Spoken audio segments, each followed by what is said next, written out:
4 ijiem biss qabel jiftaħ l-istaġun tal-kaċċa fil-ħarifa wara ħafna stennija, il-kaċċaturi jingħataw dettalji dwar il-ġranet u l-ħinijiet li fihom jistgħu jipprattikaw id-delizzju tagħhom.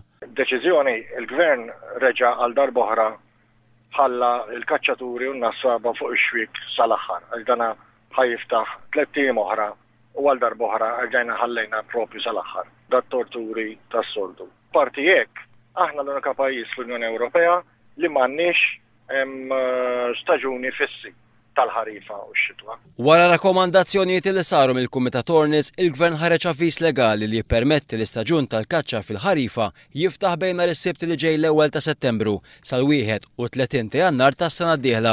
Il-kaċċa f'dan il-perjodu se tkun tista' ssir bejn it-Tnejn u s-Sibt minn satej qabel tluħ ix-xemx sa satej wara nżul ix-xemx.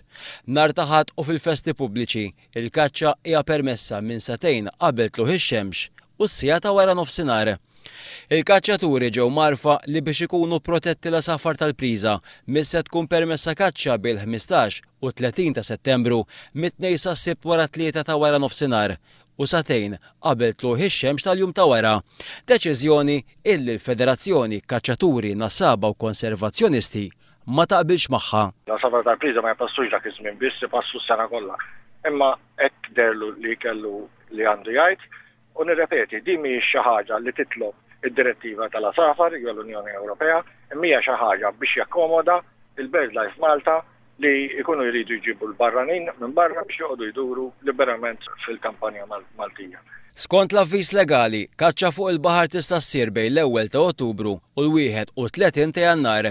Il-Kumitat Ornis ta' wkoll il-pariri li tkun applikata deroga li tħalli l-insipa l-pluviri u l-imlievets, iżda minnaħa tiegħu il-Gvern talab iktar informazzjoni biex ikun jista' jiddeċiedi dwar dan.